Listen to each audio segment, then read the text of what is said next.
स्वागत है आप सभी का हमारे इस चैनल में। आज की इस वीडियो में हम सभी लोग टीजीटी चित्रकला की तैयारी के लिए महत्वपूर्ण प्रश्नों को हल करेंगे। तो चलिए इन प्रश्नों को हल करते हैं। आपके कितने प्रश्न सही होते हैं कमेंट बॉक्स पे ज़रूर बताइएगा। पहला प्रश्न है, यूनेस्को की स्थापना कब हुई?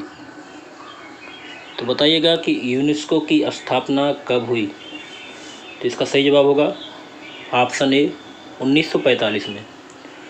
तो यूनेस्को की स्थापना जो हुई थी 16 नवंबर 1945 को हुई थी।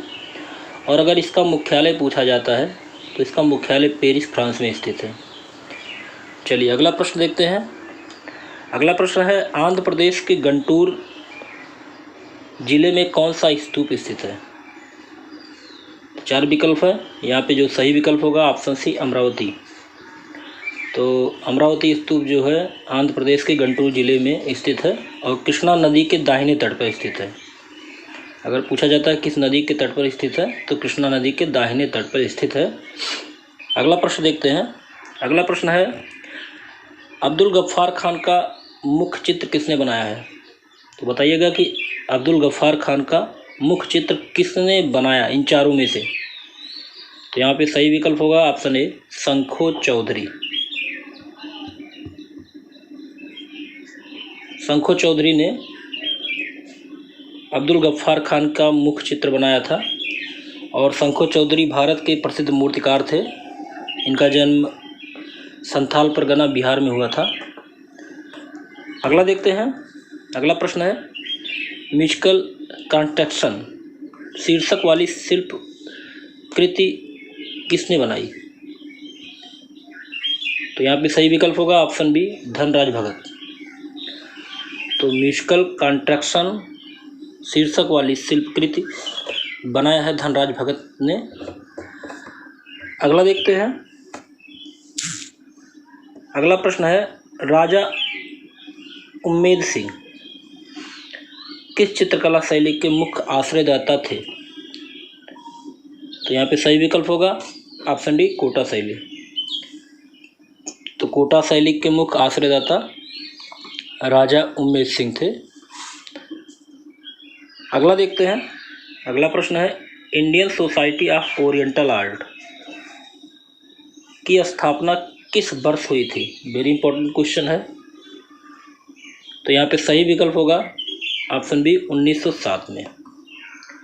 तो Indian society of oriental art की स्थापना 1907 में अविंद्रनाथ टैगोर ने सिस्टर निवेदिता और जॉन वुडरॉक के साथ मिलकर की थी। चलिए अगला प्रश्न देखते हैं। त्रिवेणी कला संगम की स्थापना किसने की थी? त्रिवेणी कला संगम की स्थापना किसने की थी? तो यहाँ पे सही विकल्प होगा ऑप्शन ए के.एस. कुलकर्णी ने। और इसकी स्थापना जो हुई थी 1948 ईस्वी में। आप नोट कर लीजिएगा इसको, वेरी इंपॉर्टेंट है। के.एस. कुलकर्णी के द्वारा हुआ था। अगला प्रश्न देखते हैं, प्रश्न नंबर 92।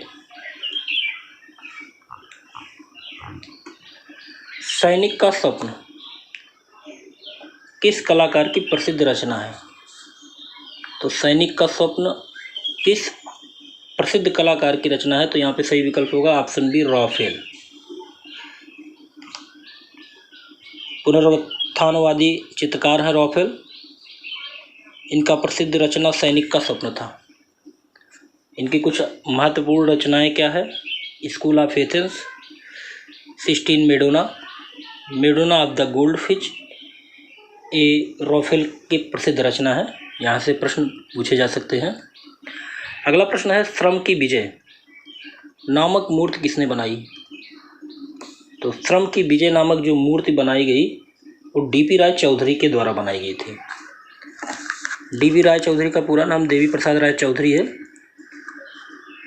और इनको पद्म भूषण सम्मान भी मिला था 1958 ईस्वी में।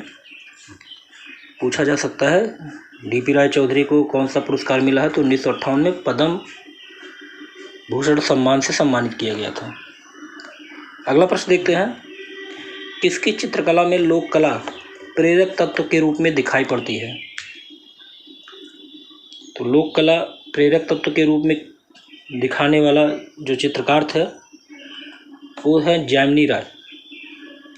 जैमिनी राय ने पारंपरिक भारतीय लोक कला से प्रेरित अपनी एक व्यक्तिगत चित्रकला शैली विकसित की थी।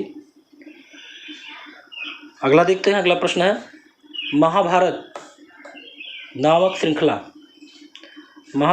श्रृंखला के चित्रों के चित्रकार कौन थे? तो यहाँ पे सही विकल्प होगा ऑप्शन डी एम.एफ. हुसैन। तो महाभारत नामक श्रृंखला के चित्रों के निर्माता कौन थे? मकबूल फिदा हुसैन जी थे।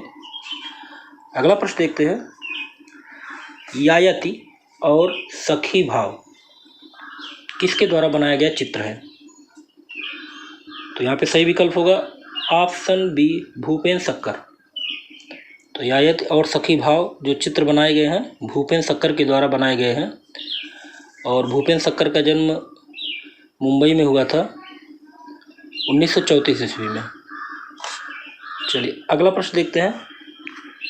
अगला प्रश्न है, गेट्स ऑफ हेल नामक कलाकृति किसकी रचना है? तो यहाँ पे सही विकल्प होगा option B Auguste Rodin. Gates of Hell नामक प्रसिद्ध मूर्ति जो है अगस्त रोदिन की रचना है।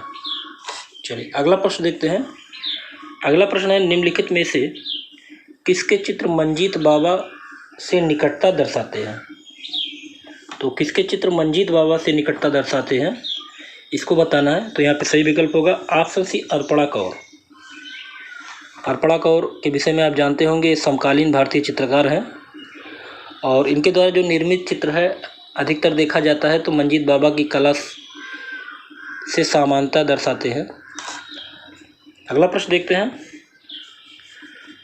प्रश्न नंबर 99, मोहनजोदड़ो से प्राप्त नर्तक धड़ किस माध्यम से निर्मित है?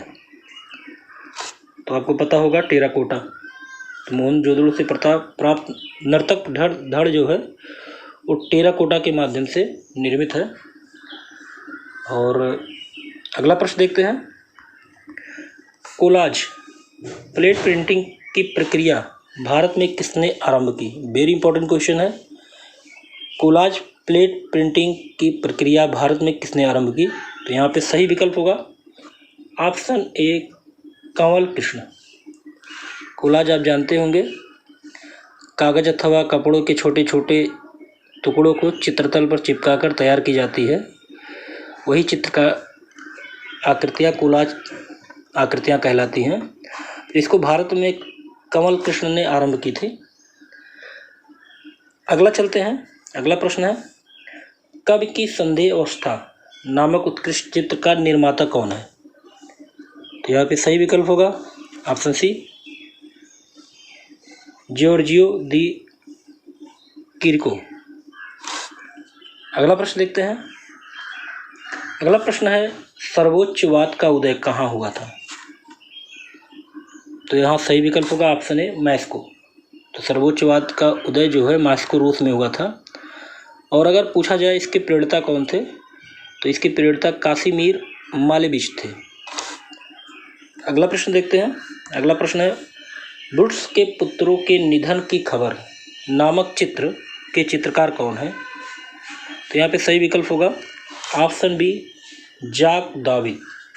तो ब्रुट्स के पुत्रों के निधन की खबर नामक जो चित्र है जाक दाविद की प्रसिद्ध रचना है। अगला प्रश्न देखते हैं, किस कला के दौरान भारतीय मूर्तिकला श्रेष्ठ प्रगतिवाद के साथ आकृति तथा भावना का पूर्ण विलयन निरूपित करती है? तो यहाँ सही विकल्प होगा ऑप्शन ए गुप्त। अगला प्रश्न देखते हैं। अगला प्रश्न है, बुंड्स श्रृंखला किस कलाकार द्वारा निर्मित है? तो यहाँ पे सही विकल्प होगा ऑप्शन डी सोमनाथ और। अगला प्रश्न देखते हैं, रोकोको कला शैली कहाँ फली फूली? तो बताइएगा कि रोकोको कला शैली कहाँ पर फली फूली? तो यहाँ पे सही विकल्प होगा ऑप्शन ए फ्रांस में।